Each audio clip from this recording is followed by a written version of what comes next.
Assalamualaikum guys. Bye. Good morning to all, but firstly, heads off. My salute, my respect to Vinod दाई. जो वादा किया वो निभा दिया मेरे भाई. जो वादा किया वो निभा दिया. 300 दिन वाले गायब चल रहे, 300 दिन का वादा करने वाले अब उन पे भी आएंगे. But finally flood lights arrived. Flood light reach कर चुकी हैं और पहुंच चुकी हैं एक्स्ट्रा टेक ओवल के ऊपर. 8 घंटे पहले ये रीच की हैं, यानी मिडनाइट को, आधी रात को ये ट्रक आया और फ्लड लाइट्स पूरे पोल वोल. उसके बाद फिर इस पे ये देखना है कि कौन सी एलईडी लाइट से आती हैं, क्या आती है. बट खैर, जो बात की, जो वादा किया वो निभा लिया. और flood light extra tech oval is going to be the first ever stadium in Nepal with flood lights. और ये किसने बनाया, किसने इस चीज को अचीव किया? ये आप जैसे आप नेपाली जिनका फैन पैशन था. तो मेरे भाई, और दूसरी चीज ये हो रही है कि एक्स्ट्रा टेक ओवल की अभी 2 बिल्डिंग बन रही है. पवेलियन जिसको हम कहेंगे, पवेलियन के 2 फ्लोर बन चुके हैं. अब तक की अपडेट अगर आपको दिखाऊं, 2 फ्लोर बन चुके हैं, 2 फ्लोर और रहते हैं, यानी 4 फ्लोर के ऊपर ये बिल्डिंग होगी. बहुत बड़ी बिल्डिंग है, छोटी नहीं है, बहुत बड़ा स्पेस है. पवेलियन वहां पे बन रहा है. दूसरा, इस स्टेडियम का नाम अगर आप देखो तो नाम है एक्स्ट्रा टेक इंटरनेशनल स्टेडियम, यानी इंटरनेशनल मैचेस भी यहाँ होंगे, सब कुछ होगा. दूसरी बड़ी चीज ये है कि पारस भाई से मुलाकात इनकी हुई, प्राइम मिनिस्टर से मुलाकात हुई नेपाल के इनसे.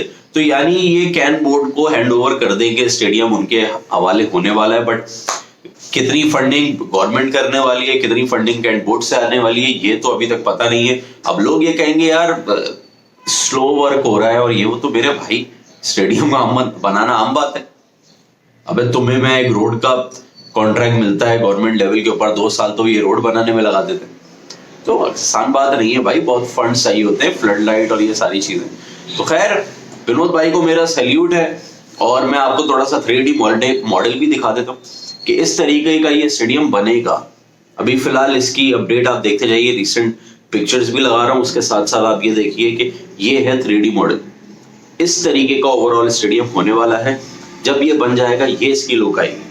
बेहतरीन स्टेडियम है. लोग कहेंगे कैपेसिटी कम है, ये मसला है, वो मसला. भाई क्राइस्टचर्च जैसा स्टेडियम ये बना है, ग्रासी स्टैंड, थोड़े से स्टैंड, फिर ग्रास वाले स्टैंड भी है. तो क्राइस्टचर्च जो है न्यूजीलैंड का स्टेडियम, वो भी इसी लेवल के ऊपर बना हुआ है.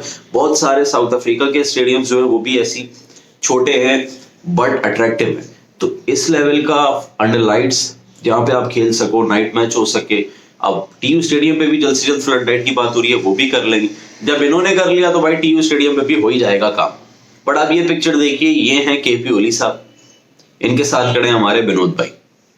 आप ये देखिए कि केपी ओली भाई 300 दिन में से 200-250 दिन शायद खत्म होने वाले, और टीयू स्टेडियम के ऊपर रत्ती भर भी काम इन्होंने नहीं कराया. जो कुछ भी हुआ था वो एनपीएल में मेरे पारस खाड़का और कैन की बदौलत कुछ ना कुछ हुआ था.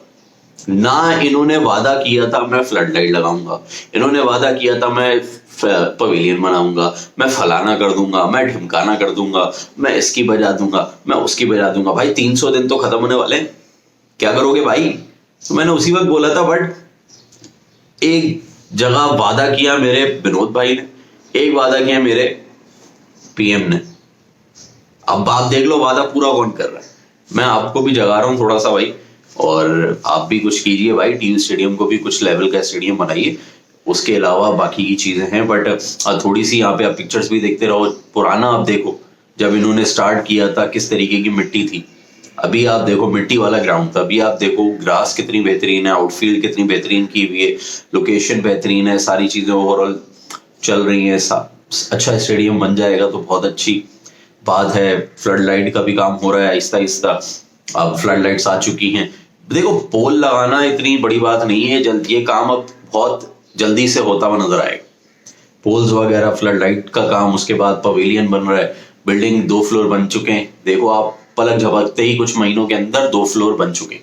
इतना बड़ा पवेलियन तो बेटा टीयू स्टेडियम के ऊपर भी नहीं है, वो एक छोटी सी बिल्डिंग है. वो भी उन्होंने रातों रात, हमें लगा नई बिल्डिंग बनाई, पता चला ब्लू पेंट कर दिया. अबे तो हमने कहा ओ वाह. तो बिल्डिंग बहुत अच्छी बन रही है, बड़ी बिल्डिंग बन रही है.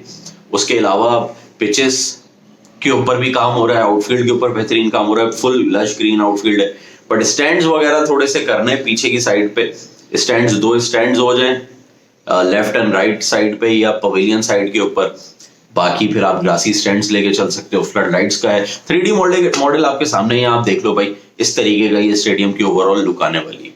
पहले लग रहा था कि यार काम मुश्किल है, वो विनोद भाई ने करके दिखा दिया। अब I am very very much excited और आई एम वेटिंग कि यार अब टीयू स्टेडियम के ऊपर, मुल्तानी स्टेडियम के ऊपर, गौतम बुद्धा स्टेडियम के ऊपर वर्किंग हो रही है। तो जब यार इधर हो सकती है, हमने डिमांड ही नहीं किया, तो हमने वो चीज डिमांड ही नहीं की कि बड़ी बड़ी लोग कहते हैं ना कि यार स्टेडियम की डिमांड, तो हमारी वो डिमांड ही नहीं है। हम भाई नॉर्मल स्टेडियम भी होगा, ग्रासी स्टैंड होंगे, फ्लड लाइट्स होगी, सिटिंग कैपेसिटी अच्छी होगी फॉरेन टीम के लिए, अच्छा पवेलियन है, ड्रेसिंग रूम्स अच्छे हैं, बाकी चीजें अच्छी हैं, गुड इनफ। हम थोड़ी कह रहे हैं यार 50,000 कैपेसिटी वाला भी स्टेडियम बना दो। आप नॉर्मल चीज के ऊपर भी चलोगे, वो भी बेहतरीन है मेरे भाई। और एक चीज़ और आप नोटिस करो, आपका भाई तो देखो आपको पहले से ही सारी चीज़ें बता, ये देखो मैंने पोस्ट क्या डाली थी अगस्त में। मैंने अगस्त में ये चीज़ बता दी थी आपको कि 300 दिन वाले 300 दिन करते रह जाएंगे और एक्स्ट्रा टेक ओवर पहले बन जाएगा। अब आप देखो फ्लड लाइट का भी काम, वो सारी चीज़ें पहले ही हो चुकी हैं। तो हमने तो भाई पहले ही हमें पता था। प्राइवेटली एक वर्क हो रहा है और एक गवर्नमेंट लेवल पे वर्क हो रहा है, अब आप फ़र्क देख लो उसमें। खैर दूसरी चीज़ आपको ये पहले मैं पूरा 3D मॉडल समझा दूँ, जिनको समझ नहीं आया भाई, ये 3D इमेज है, इस तरीके के स्टेडियम बनने वाला है। जो लोग ये पूछ रहे हैं स्टेडियम में स्क्रीन होगी नहीं होगी, क्योंकि देखो टेम्प्रेरी स्क्रीन लगती हैं और इस क्वालिटी की होती हैं कि जो वहाँ बैठा होता है उसको दिखता नहीं है मैच के ये सामने चल क्या रहा है। तो यहाँ पे 2 SMD स्क्रीन्स लगनी है, आप ये देखो पवेलियन बिल्डिंग के ऊपर ही लगेंगी। तो बहुत अच्छी एक चीज़ है, क्योंकि व्यू ब्लॉक होता है। अगर इसको बीच में इंस्टॉल करें तो जहाँ पे फैंस बैठे हैं वहाँ पे व्यू ब्लॉक होगा, और अगर इसको पोल बड़ा करके ऊंचा करके इसको रूफ से ऊपर या थोड़ा ऊंचा लगाएं तब पैसा उसमें ज़्यादा लगता है। दूसरा क्या है, वहाँ पे बॉल लगने का खदशा होता है, क्योंकि स्टेडियम आपको पता है शॉट्स लगते हैं। पवेलियन की तरफ बहुत come straight down the ground बहुत कम ऐसे शॉट्स आते हैं। तो दूसरी चीज़ आप 3D मॉडल में देख सकते हो, फ्लड लाइट्स भी इसी तरीके की होनी है। स्टैंड्स एक साइड में हैं, थोड़े छोटे स्टैंड्स हैं, मतलब डबल टेयर टाइप बनेंगे। ये अभी कंफर्मेशन आ रही है कि इसमें थोड़ी वर्किंग और एक्स्ट्रा हो सकती है। बाकी साइडों पे ग्रासी स्टैंड है, ये आप देखो कि कितनी ग्रीनरी को फोकस किया गया, साइडों पे हर जगह ग्रीनरी। दूसरा एक और चीज़ है कि इसका एक प्रैक्टिस स्टेडियम भी बनेगा, यानी प्रैक्टिस ग्राउंड।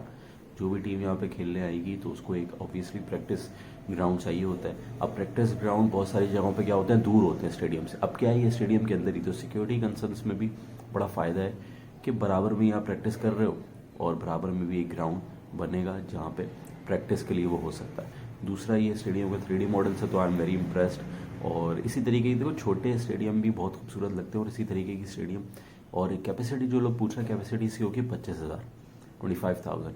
बट प्राइवेटली काम हो रहा है तो 25 इज़ गुड। अगर कैन इसमें इन्वेस्ट करना चाहे, गवर्नमेंट इसमें इन्वेस्ट करना चाहे, तो भाई इसको डबल टियर बना देना आप। 25 से 50,000 कैपेसिटी हो सकती है, कोई ऐसा इशू नहीं। तो वो अब गवर्नमेंट लेवल के ऊपर है। बट 25,000 मैं बोलूँगा नेपाल के लिए तो कुछ भी नहीं है।